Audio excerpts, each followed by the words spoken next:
அனைவருக்கும் வணக்கம். முதலில் வீடியோவில் நாம் 50 வினாக்களை பார்த்துவிட்டோம். இப்போது அடுத்த வீடியோ இதில் 51வது வினாவிலிருந்து நாம் பார்க்க இருக்கிறோம். தமிழ் குரூப் 4 தமிழ் வினாக்களை 2024 வினாக்கள் நாம் பார்க்கிறோம். வாருங்கள் வீடியோவுக்கு செல்லலாம். தமிழ் பதிப்புலகின் தலைமகன் என போற்றப்படுபவர் சி.வை.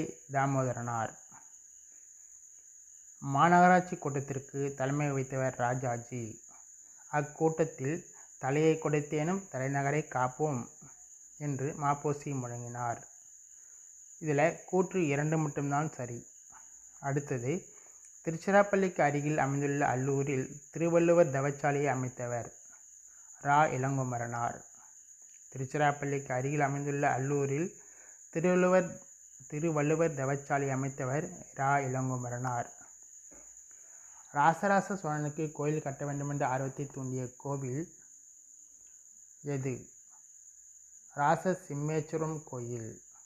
ராசராச சோழனுக்கு கோயில் கட்ட வேண்டுமென்ற ஆர்வத்தை தூண்டிய கோவில் எது?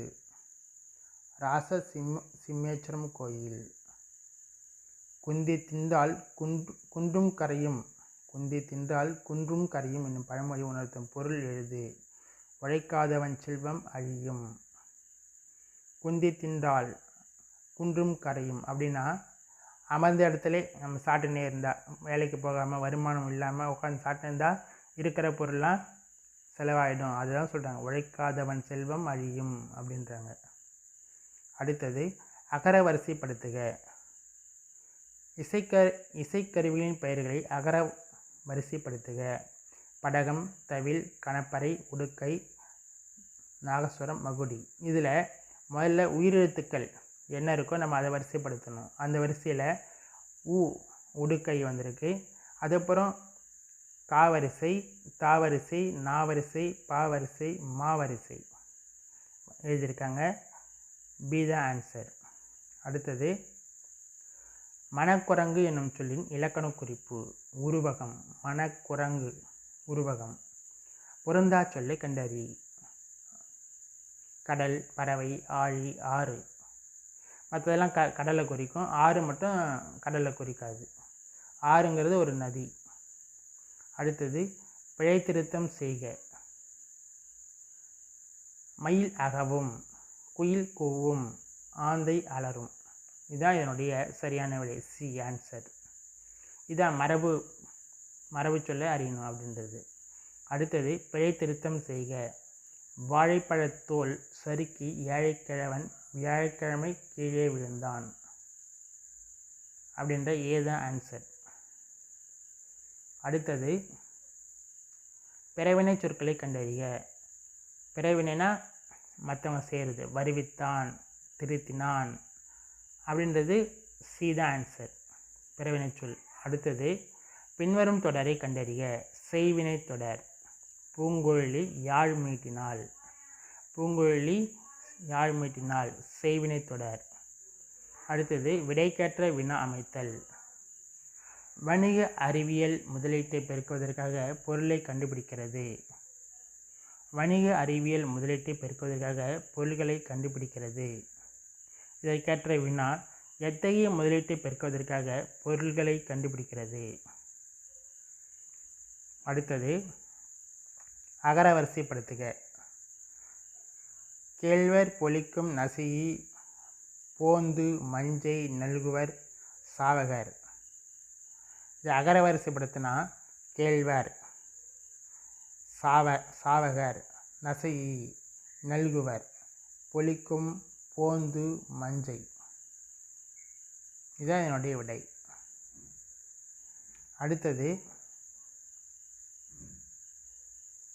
தாய் என்ற வேர்ச்சொல்லின் வினையாளனின் பெயர் தந்தவர். வினையாளனின் பெயர் அப்படின்னா அருவர்ணம், தந்தவர்.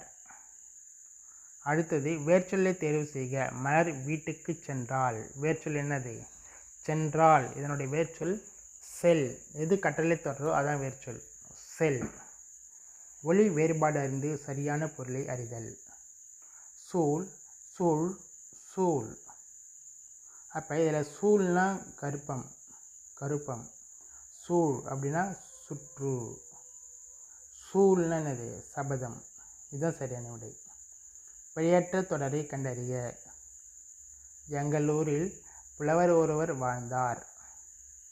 அதான் சரியான விடை. அடுத்தது 69வது வினா. கீழ்காணும் சொல் வழக்கினை வரிசைப்படுத்துக. நாகரிகம் கருதி மறைமுகமாக குறிப்பிடுதல் இடக்கடறக்கல். மங்களமான சொற்களை மாற்றி மங்களமில்லா சொற்களை குறிப்பிடுதல் மங்களம். ஒரு சொல்லுக்கு மாற்றாக வேறு சொல்லை பயன்படுத்தும் முறையே இடக்கரடக்கல் மங்களம் ஆகியனவாகும். இதில் 1 மட்டும்தான் சரி, 3 சரின்றாங்க. 2வது தவறு. ஏன்னா மங்களமான சொற்களை மாற்றி மங்களம் இல்லா சொற்களை குறிப்பிடுதல்னு சொல்லக்கூடாது. மங்களம் இல்லா சொற்களை தான் மங்களமாக குறிப்பிட்டாங்க. இதுதான் மங்களம். அடுத்தது வெண்பாவிற்கு உரிய ஓசை செப்பல் ஓசை. வெண்பாவிற்கு உரிய ஓசை செப்பல் ஓசை. பொருத்தமான பொருளை தேர்வு செய்தல். அடுத்த வினா பொருத்தமான பொருளை தேர்வு செய்தல். இது பொறுத்துகன்னு வந்திருக்கு பாருங்கள். முல்லைப்பாட்டு, காசிகாண்டம், சிலப்பதிகாரம், காலக்கணிதம். இல்லை நமக்கு தெரிஞ்சது சிலப்பதிகாரம் நல்லா தெரியும். சிலப்பதிகாரம் இருந்து யார்? இளங்கோவடிகள். அப்போ சிக்கு 2 வரணும். பாருங்கள் ஆன்சரில் சிக்கு 2, சியில் 2 மட்டும் ஒரே ஒரு ஆப்ஷன் பியில் வருது இல்லைங்களா? அப்போ ஈஸியாக ஆன்சர் டிக் பண்ணிட்டு அடுத்த வினாக்கு நம்ம போயிடலாம். இருந்தாலும் நம்ம விடையை நம்ம பார்க்கலாம் ஒவ்வொரு இதுக்கும். முல்லைப்பாட்டு. முல்லைப்பாட்டு யார்? நப்பூதனார். முல்லைப்பாட்டு நப்பூதனார். காசிகாண்டம் யார்? அதிவீரராம பாண்டியர். காசிகாண்டம் அதிவீரராம பாண்டியர். சிலப்பதிகாரம் இளங்கோவடிகள். காலக்கணிதம் கண்ணதாசன். காலக்கணிதம் யார் இருந்து? கண்ணதாசன். அடுத்தது வாங்க அடுத்த வீடியோவுக்கு போகலாம். ஐ எனும் ஓரெழுத்து ஒரு மொழியின் பொருள் தலைவன். ஐ எனும் ஒரு எழுத்து ஒரு மொழியின் பொருள் தலைவன். நெக்ஸ்ட்டு ஃபிக்ஷன் என்னும் சொல்லின் தமிழ்ச்சொல் புனைவு. ஃபிக்ஷன் அப்படின்னா புனைவு. கத்தும் குயிலோசை சற்றே வந்து காதில் படவேனும்.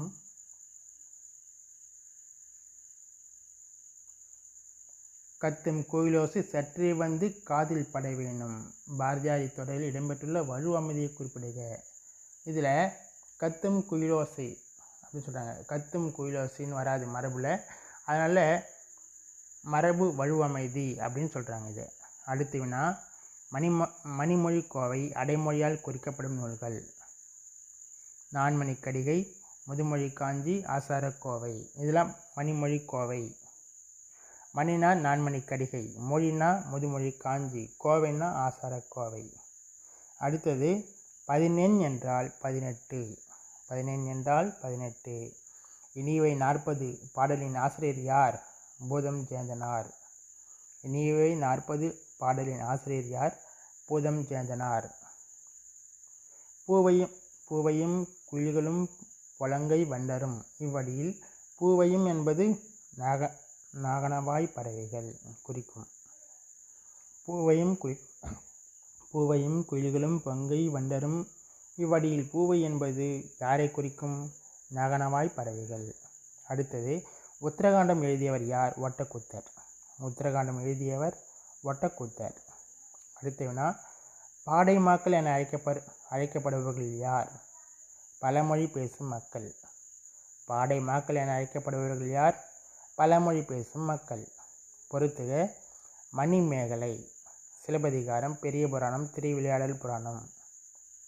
இதில் பாருங்கள், சிலப்பதிகாரம் முதல்ல வந்து தானே மண்டு வந்திருக்கு. சிலப்பதிகாரம் எங்கே? பிக்கு ஆன்சர் 4 தான் ஆன்சர். இங்கே பாருங்கள், பிக்கு 4 ஆன்சர் வருதா? 2 ஆன்சர் வருது. அப்போ இது அடுத்த இது பார்க்கணும். இதே மாதிரி இருந்தாலும் நமக்கு தெரியும் மணிமேகலை யார்? விடையை பார்க்கலாம்.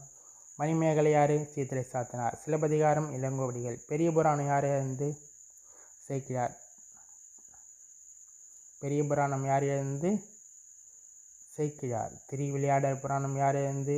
பரஞ்சோதி முனிவர். இதை தான் உங்களுக்கு மாற்றும். திருவிளையாடல் புராணமும் பெரிய புராணமும் உங்களுக்கு குழப்பமாக இருக்கும். பெரிய புராணம் யார்? சேக்கிழார். திருவிளையாடல் புராணம் யார்? பரஞ்சோதி முனிவர். அடுத்த வினா முடிக்கெழு வேந்த மூவர்க்கும் உரியது. முடிக்கெழு வேந்தர் மூவர்க்கும் உரியது என அழைக்கப்படும் காப்பியம் இது சிலப்பதிகாரம். இதில் தான் சேர சோழ பாண்டியர் 3 பேருக்கும் உரியது அப்படின்றாங்க. அடுத்தது ஓங்கு தன்பனை சூழ் நீபவனத்து நீந்து ஒரு போதேனும் இவ்வடியில் நீபவனம் என்பது கடம்பவனம். ஓங்கு தன்பனை சூழ் நீபவனத்தை நீத்து ஒரு போதேனும் இவ்வடியில் நீபவனம் என்பது கடம்பவனம். அடுத்தது பாரதியார் பாடிய பாடல்கள் ஒன்று குயில் பாட்டு. பாரதியார் பாடிய பாடல்கள் ஒன்று குயில் பாட்டு. இதில் குடும்ப விளக்கு யார் இருந்து, மருமக்கள் வழிமானம் யார் இருந்து, சீரப்பானம் யார் இருந்து உங்களுக்கு தெரிந்த கமெண்டில் பதிவிடுங்கள். அடுத்தது வாங்க அடுத்த வினாக்கு போகலாம். வாழெங்கே நீண்டிருந்த வள்ளுங்கிறங்கே 4 டேஷ் என தொடங்கும் இருளற மொழிதல் பாடலின் ஆசிரியர் யார்? நமக்கு இதனுடைய விடை கவி காலமேகம் கொடுத்துருக்காங்க. இருளற மொழிதலின் ஆசிரியர் யார்? கவி காலமேகம். அடுத்தது சரியானதை கண்டறிக. மனோன்மணியத்தின் கிளைக்கதை சிவகாமியின் சபதம். நூலின் தொடக்கத்தில் கடவுள் வாழ்த்துடன் தமிழ்தாய் வாழ்த்தும் இடம்பெற்றுள்ளது. ஆமாம், நமக்கு தெரியும். மனோன்மணியத்தில் தான் தமிழ்தாய் வாழ்த்து எடுத்திருக்காங்க. மனோன்மணியத்தினுடைய கிளைக்கதை தான் சிவகாமியின் சபதம். அடுத்தது எளிய நடையில் வெண்பாவால் அமைந்தது. இது தவறு.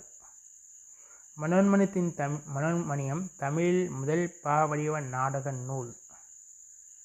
தமிழின் முதல் பாவடிவ நாடக நூல் அப்படின்றபோது இது சரி. அடுத்தது இதில் விடை என்னதுன்னா 1, 2, 4 சரின்ட்டாங்க. அடுத்தது நரிவிருத்தம் என்ற நூலின் ஆசிரியர் நம்மாழ்வார். நரிவிருத்தம் என்ற நூலின் ஆசிரியர் நம்மாழ்வார். திருக்கேதாரம் பதிகத்தை பாடியவர் யார்? சுந்தரர். திருக்கேதாரம் பதிகத்தை பாடியவர் யார்? சுந்தரர். மார்கழி திங்களில் திருமால் கோயில்களிலும் வீடுகளில் மோதப்படும் பாடல் திருப்பாவை. மார்கழி திங்களில் திருமால் கோயில்களிலும் வீடுகளில் மோதப்படும் பாடல் திருப்பாவை. நமக்கு தெரியும், மார்கழி மாதத்தில் பெருமாள் கோயில் என்ன செய்வாங்க? திருப்பாவை தான் பாடுவாங்க. அடுத்தது தமிழ் பெரும் காவலர் என்ற சிறப்பு பெயருக்குரியவர் யார்? தமிழ் பெரும் காவலர் யார்? தேவநேய பாவனார். விடை தேவநேய பாவனார். அடுத்தது திருக்குறள் மூலத்தை நேரடியாக படிக்க விரும்பிய தமிழ் பயிலத் தொடங்கினேன் என்று கூறியவர் யார்? காந்தியடிகள். திருக்குறள் மூலத்தை நேரடியாக படிக்க விரும்பிய தமிழ் பயிலத் தொடங்கினேன் என்று கூறியவர் யார்? காந்தியடிகள். அடுத்தது தமிழக அரசின் பாவேந்தர் நினைவு பரிசினை பெற்ற முதல் பாவலர். தமிழக அரசின் பாவேந்தர் நினைவு பரிசினை பெற்ற முதல் பாவலர் யார்? உவமை கவிஞர் சுரதா. தமிழக அரசின் பாவேந்தர் நினைவு பரிசினை பெற்ற முதற் பாவலர் யார்? உவமை கவிஞர் சுரதா. அடுத்தது பகுத்தறிவு கவிஞர் என்று போற்றப்படுபவர் யார்? பகுத்தறிவு கவிஞர் என்று போற்றப்படுபவர் உடுமலை நாராயண கவி. உடுமலை நாராயண கவி அவர் தான் பகுத்தறிவு கவிஞர் அப்படின்னு சொல்கிறாங்க. அடுத்தது வாழ்வினில் செம்மை செய்பவள் நீயே என்னும் தமிழ்தாய் வாழ்த்து பாடலை பாடியவர் பாவேந்தர் பாரதிதாசன். இது நமக்கு தெரியும், பாண்டிச்சேரியில் இருக்குது. அவங்க இது தமிழ்தாய் வாழ்த்தை வச்சுருக்காங்க. வாழ்வினில் செம்மை செய்பவள் நீயே என்னும் தமிழ்தாய் வாழ்த்து பாடலை பாடியவர் யார்னா பாவேந்தர் பாரதிதாசன். அடுத்தது 95 திருவரங்கத்தில் நாயக்க மன்னர் மற்றும் அவரது பட்டத்தரசின் உருவங்கள் கம்பீரமாக காட்சியளிப்பது 4 அடி உயரத்தில். திருவரங்கத்தின் நாயக்க மன்னர் மற்றும் அவரது பட்டத்தரசின் உருவங்கள் கம்பீரமாக காட்சியளிப்பது 4 அடி உயரத்தில். சரியானவற்றை பொறுத்துக. அக்ஷரபியாசம், வித்யாபியாசம், வித்யாரம்பம், சீதள பத்திரம். இதனுடைய பொறுத்துகள் கேட்டிருக்காங்க.